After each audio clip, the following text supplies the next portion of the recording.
Kaya Explorer, ano ba ang trip mong kainin? Nag-crave ka ba ng barbecue?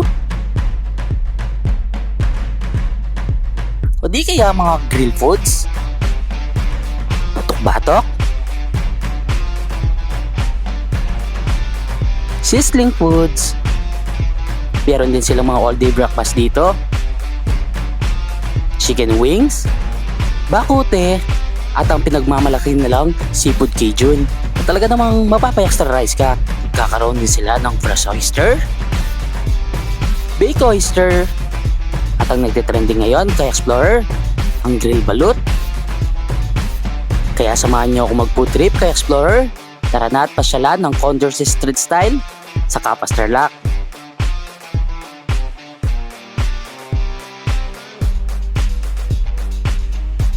What's up Tarlaceños? It's me again, Alvin Bautista of Exploring Tarlac. For today's vlog guys, pinasyalan natin itong isang kainan dito sa Santo Rosario, Capas Tarlac para tikman yung masarap nilang barbecue. And balita ko guys, nag-offer sila ng seafood Cajun dito na talaga naman binabalik-balikan nila. So maraming nag-PM sa atin sa ating Facebook page para tikman itong si Condor's Street Style dito sa Santo Rosario, Capas Tarlac. Nagpaluto na tayo guys ng kanilang mga barbecue, and kung gusto yung pumunta dito, open naman sila ng Monday to Sunday, 10 AM to 9 PM.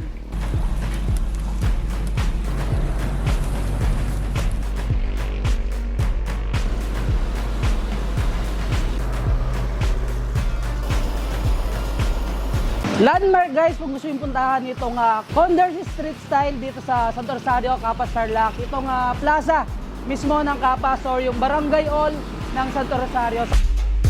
Kung nasa Capas Public Market na kayo, 5 to 7 minutes away lang, mapupuntahan mo na to. Ito na nga Tarlaceños, mga sinerve sa atin ni Condor's Street Style dito sa Barangay Santo Rosario, Capas Tarlac. So literal na yung setup natin is nasa tabi tayo ng daan para feel natin yung mga foods nila. Actually, yung mga sinaserve nila dito guys, kahit maliit yung pwesto makikita mo sa mga pinupuntahan nating mga restaurants. Yung mga sizzling nila, meron tayong liempo sizzling, yung kanilang steak, tapos yung kanilang chicken sizzling. And syempre guys, hindi mawawala dyan yung kanilang mga putok-batok tulad nitong crispy pata. And ito, excited ko ng tikman to. Actually, matagal na rin tayo hindi nakakatikim. Yung kanilang bone marrow. And syempre, isa sa favorite ko na hindi mawawala dyan guys, yung chicken inasal. And sa mga chicken wings nila guys, sinerve sa atin yung garlic parmesan. Pero meron silang tatlong flavor dito, yung ani sriracha at yung ani garlic. And syempre guys, hindi mawawala dyan yung mga Singaporean dishes na first time nating matitikman actually.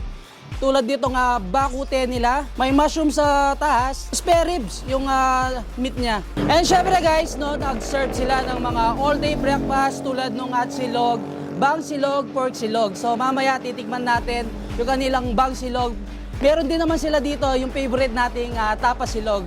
And eto, yung pinlating natin kanina, yung mga barbecue nila. Hindi mawawala dyan guys yung mga favorite nating isaw, taba, leg ng manok, Betamax or yung dugo ng baboy. Syempre, andyan yung mga panang manok.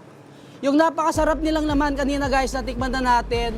Napaka-garlic and syempre napaka-lambot nung mismong meat niya. And ang sarap guys nung pagka-marinated. Sa pinagmamalaki ni Condor's Street Style, yung kanilang Singaporean chicken. So 150 pesos guys, may tatlo na kayong Singaporean chicken. So gawin nyo na lang kung grupo kayo, magtigisa-isa kayo dito and then order na lang kayo nung rice nila. Kung gusto nyo namang mag-chill after nyo mag-dine in dito, pwedeng-pwede. So meron tayong San Mig, tapos yung kanilang mga Red Door. So meron din naman silang in-offer na nakabattle, naubos lang. So yan, titikman na natin guys. Excited ko na tikman lahat tong sinerve sa atin ni Condor's Street Style. Titikman na natin. Kanina ko gustong tikman to, tagal-tagal na natin na hindi nakakatikim ng isaw. So madalang lang din ako. Kapag nag-crave lang ako ng isaw, doon lang ako bumibili.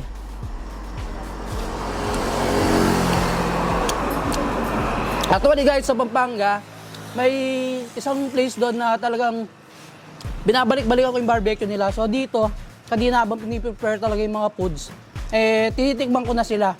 Napakasarap and syempre alam mo naman guys, kapag lutong Kapampangan, sobrang lasa ng mga foods. Tikman natin yung kanilang laman.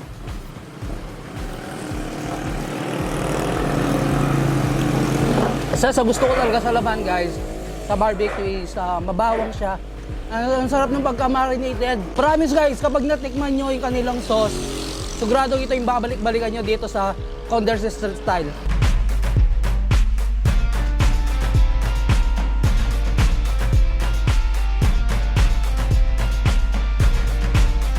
Tikman natin yung sabaw ng kanilang bakute. Toppings niya, meron siya mushroom. Tikman lang natin ng konti kung anong lasa. Napaka-chewy nung mushroom. Medyo kakaiba yung lasa nung soup niya.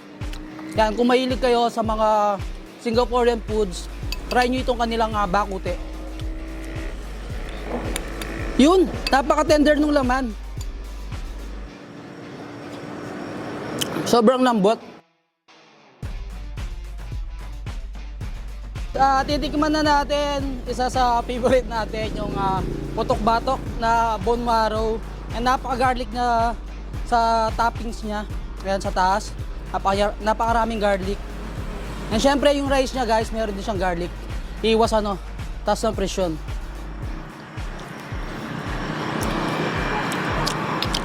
Alinamnam.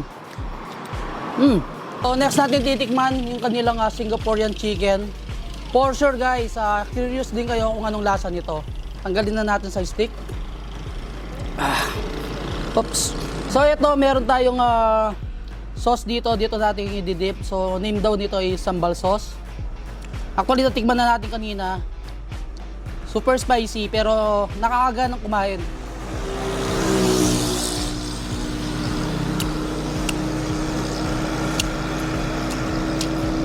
Yung lasa nung kanilang Singaporean chicken guys. Nakatikim na rin kayo ng mga Arabian and Indian food. So ano siya, madami siyang spices and herbs. Yun yung unang malalasahan mo. Ang lasa, malinamnam and napaka-tender and juicy nung loob ng mismong chicken nila. Imagine, 150 pesos. Ganito kalaki na rin yung chicken na serve nila. 3 pieces na Singaporean chicken.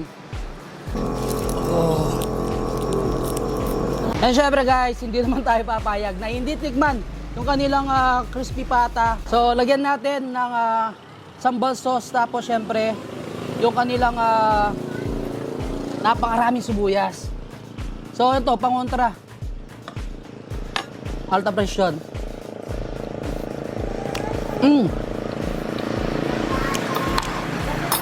Grabe. Titikman natin yung balat naman nila. Yan. For sure guys, naririnig nyo sa ating mic kung gaano ka-crispy yung crispy pata nila. And ang sarap ng lasa. Alam mo naman sa mga crispy pata, depende yan sa pagkaluto and pagka-marinated nila. And I think good for 4 to 5 packs. Kung grupo kayo and magpa-family kayong kakain dito, orderin nyo ito, sigurado sulit na. And kapag hindi nyo naubos guys, pwede nyo naman pampulutan. After mag-dining dito, pwede na kayo mag-chill dito. Kung naghanap kayo ng affordable steak, kung nag-crave kayo, meron din naman sila dito. For only 189 pesos, meron na rin siyang side dish. Ito, may mga gulay dyan na kasama. Tapos, I think napakasarap ng sauce nila. Ribeye pala yung kanilang steak. 1 serving na siya ng rice. And for sure, mapapayak sa rice kayo dito. Ang sarap niya. Gusto ko lang sa sauce ng mga ganito guys. Sakto lang yung alat. Chicken wings. So, garlic parmesan. Tikman natin.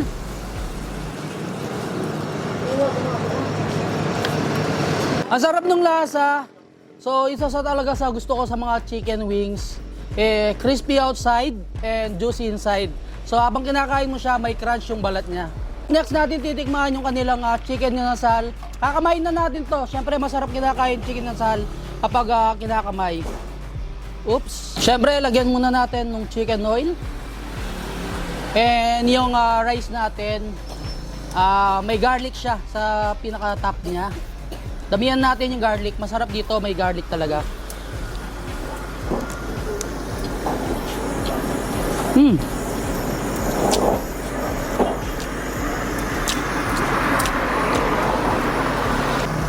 Ang sarap.